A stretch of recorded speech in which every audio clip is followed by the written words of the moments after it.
Hello friends, आप सभी का स्वागत है हमारे यूट्यूब चैनल पे। तो आज की जो वीडियो होने वाली है वो बहुत ही ज़्यादा इम्पोर्टेंट होने वाली है, क्योंकि इस वीडियो में हम कवर करने वाले हैं चैप्टर नंबर 2 एसपी का, ट्वेल्थ कॉमर्स का, जो कि बाकी सारे चैप्टरों से सबसे ज़्यादा इम्पोर्टेंट है। क्यों इम्पोर्टेंट है? क्योंकि एग्ज़ाम का क्वेश्चन पेपर अगर आप देखोगे तो आपको क्वेश्चन पेपर में इस चैप्टर से लगभग हर क्वेश्चन में एक क्वेश्चन तो ज़रूर मिलेगा। ओके, और ये चैप्टर सबसे ज़्यादा वेटेज भी रखता है, क्योंकि लॉन्ग आंसर्स भी इसी चैप्टर्स में से पूछे जाते हैं, डिस्टिंग्विश भी इसी चैप्टर से, और आंसर डिटेल भी इसी में से आता है। ओके, तो सबसे पहले वीडियो स्टार्ट करने से पहले मैं बोल दूं, अगर आप हमारे चैनल पे नए हैं तो चैनल को ज़रूर सब्सक्राइब करें और बेल नोटिफिकेशन को ज़रूर प्रेस करें, क्योंकि अगर और भी वीडियोस ऐसे अगर हम लेके आए तो आप तक सबसे पहला पहुँचे।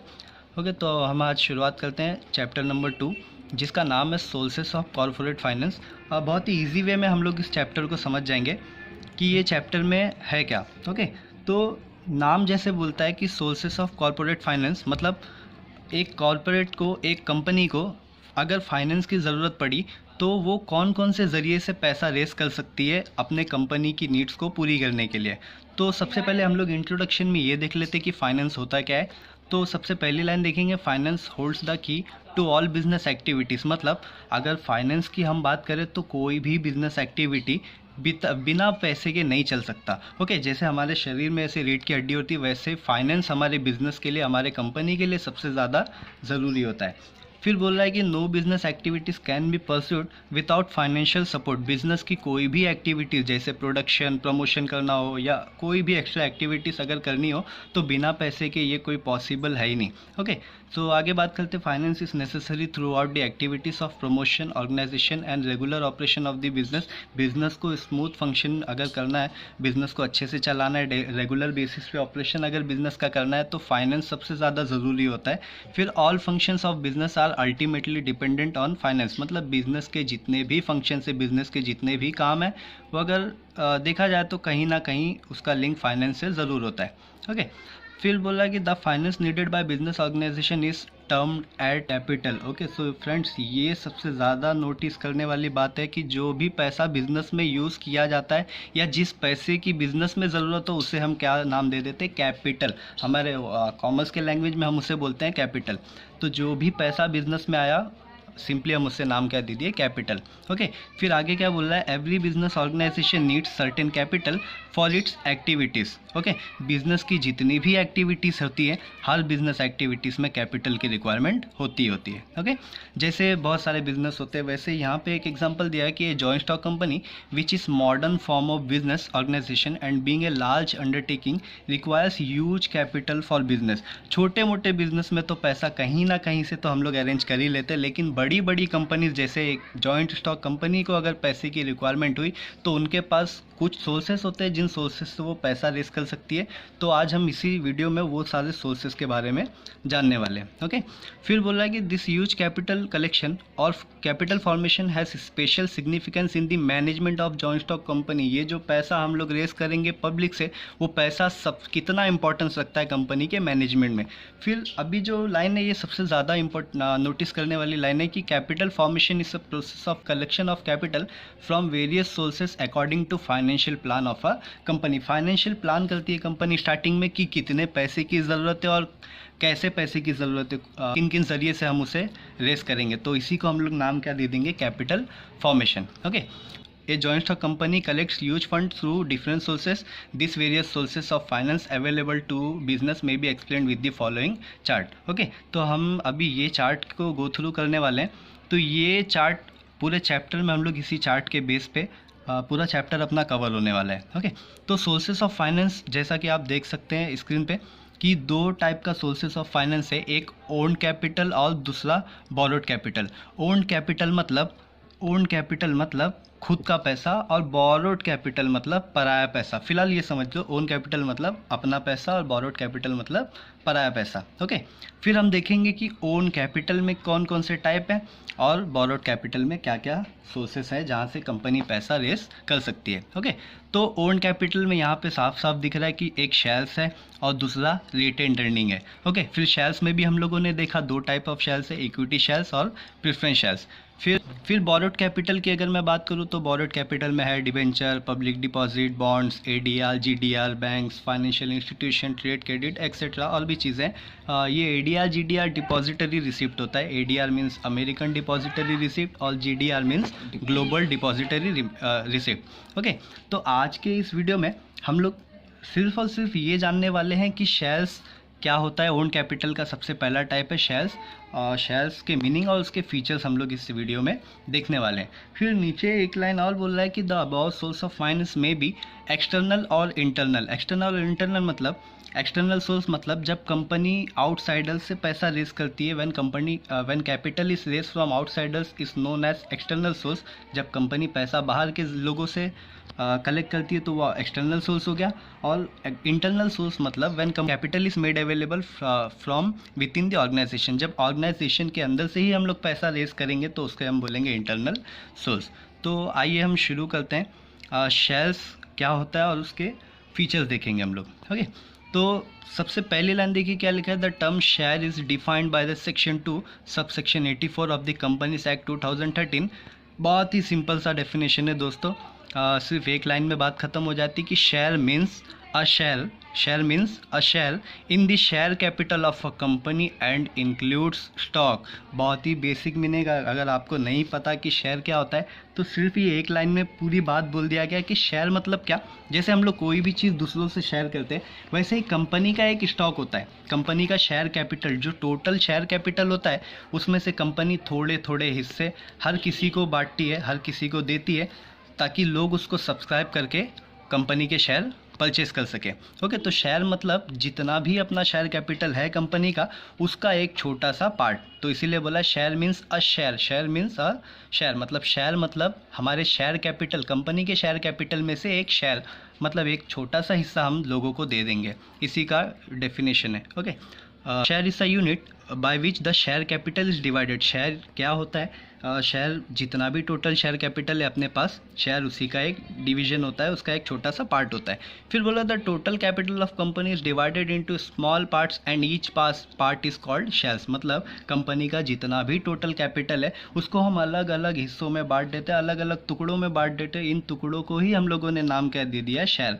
ओके, और and the value of each part unit is known as face value. और हर शेयर की कुछ ना कुछ कीमत होती है, कुछ ना कुछ वैल्यू होती है, उसी वैल्यू को हम लोगों ने नाम दे दिया है फेस वैल्यू। ओके, फिर बोल रहा है कि share is a small unit of capital of a company. जैसे मैंने शुरुआत में ही बोल दिया कि शेयर क्या होता है, हमारे शेयर कैपिटल का एक छोटा सा हिस्सा। वैसे यहाँ पे भी बोल रहा है कि share is a small unit of capital of a company. फिर बोला it facilitates the public to subscribe to the capital into the smaller amount. ये लोगों को एक फैसिलिटी देता है कि वो कम अमाउंट में भी हमारे कंपनी के शेयर परचेज कर सकते हैं। ओके, फिर बोला एक person can purchase any number of shares as he wishes. एक बंदा जितना भी शेयर अगर वो खरीदना चाहे वो उतना अकॉर्डिंग टू उसकी नीड से वो खरीद सकता है। ओके, फिर यहाँ पे जो सबसे मेन बात जानने वाली है वो ये है कि a person who purchases share of a company is known as shareholder. जिसने शेयर कंपनी के होल्ड कर दिया है, जिसने शेयर कंपनी के खरीद के अपने पास रख लिया, उसी को हम लोग नाम क्या दे देंगे? Share holder.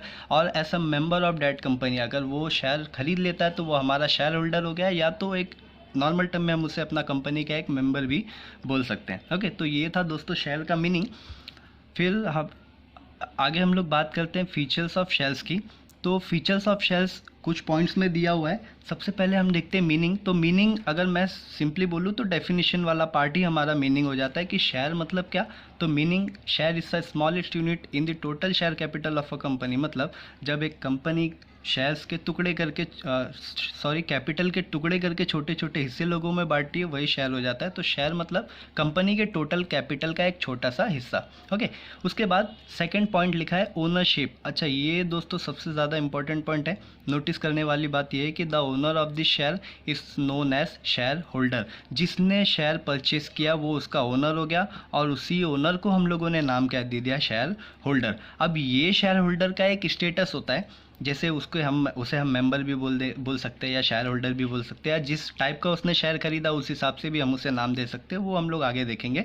It shows the ownership of A share holder in the company. जिसने शेयर कंपनी का परचेस कर लिया, सिंपल टर्म में हम उसे कह देते हैं कि वो कंपनी का क्या हो जाता है? ओनर हो जाता है। एक टाइटल उसे मिल जाता है कि वो कंपनी का ओनर हो चुका है। ओके, फिर थर्ड पॉइंट अगर देखेंगे तो थर्ड पॉइंट है डिस्टिंक्टिव नंबर। जब तक शेयर्स डीमटेरियलाइज नहीं हो जाते, यहाँ पे लिखा है unless dematerialise each shares has distinct number for identification. Shares को पहचानने के लिए कि मेरा शेयर कौन सा है, उस शेयर्स को पहचानने के लिए हमें एक डिस्टिंक्टिव नंबर दिया जाता है। जैसे अगर मैंने 100 शेयर खरीदा तो मेरे 100 शेयर के नंबर हो जाएंगे 1 to 100।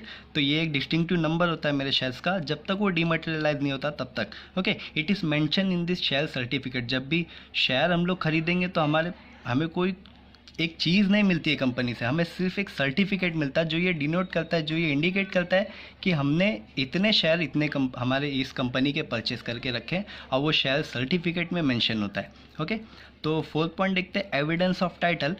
शेयर सर्टिफिकेट जो हम लोगों को कंपनी से इशू होता है, a share certificate is issued by company under its common seal. Company उस पर स्टैम्प ठप्पा वप्पा लगा के हमें वो शेयर सर्टिफिकेट हमारे पास थमा देती है जब हम कंपनी के शेयर्स को सब्सक्राइब करते हैं। ओके, तो शेयर सर्टिफिकेट क्या, आप वो जान लेते हैं कि it is a document of title of ownership of shares. मतलब ये एक डॉक्यूमेंट जैसा होता है, ये एक पेपर जैसा होता है, ये कागज़ जैसा होता है जो ये शो करता है कि ये हमारा क्या है, एक ओनरशिप है कि हमने इतना शेयर परचेज किया है। ओके, ये share is not any visible thing. Share कोई देखने वाली चीज़ नहीं है भाई, ये सिर्फ एक पेपर में मिलता है, इतना भी बता दे रहा है, एक इतना शेयर सब्सक्राइब किया उसको शेयर सर्टिफिकेट में मेंशन कर दिया। Okay, it is shown by this share certificate. मैंने बोला शेयर को ऐसी देखने वाली चीज़ तो है नहीं कि कोई जगह खरीद लिया ऐसा कुछ। शेयर बस एक शेयर सर्टिफिकेट में दिखता है इन द फॉर्म और ऑफ डीमैट शेयर्स। या तो वो इलेक्ट्रॉनिकली अपने को मिलेंगे या तो वो फिजिकल पेपर्स में मिलेंगे अपने को। ओके, फिर पांचवा पॉइंट देखते हैं हम लोग value of shares. Value of shares मतलब जैसा हम लोगों ने मीनिंग में देखा था कि हर शेयर की एक वैल्यू होती है, मीनिंग में हम लोगों ने देखा था फेस वैल्यू, तो यहाँ पे दिया है each share has a value express in terms of money. There may be पहला है फेस वैल्यू और दूसरा है इशू वैल्यू। फेस वैल्यू मतलब वो वैल्यू जो कंपनी के शेयर सर्टिफिकेट पे मेंशन है, रिटर्न डाउन है। और फेस वैल्यू मतलब this value is return on the share certificate and mention in the memorandum of association. हम लोगों ने 11th में ही पढ़ा है कि मेमोरेंडम ऑफ एसोसिएशन क्या होता है, तो वही मेमोरेंडम ऑफ एसोसिएशन के हिसाब से हर शेयर सर्टिफिकेट पे शेयर की फेस वैल्यू लिख दी जाती है कि इतना रुपये हमारे शेयर का फेस वैल्यू है। फिर सेकेंड पॉइंट है issue price. Okay, issue price मतलब ये वो प्राइस है जिस पे कंपनी शेयर्स सेल करती है। फेस वैल्यू और इशू प्राइस कभी भी डिफरेंट हो सकता है।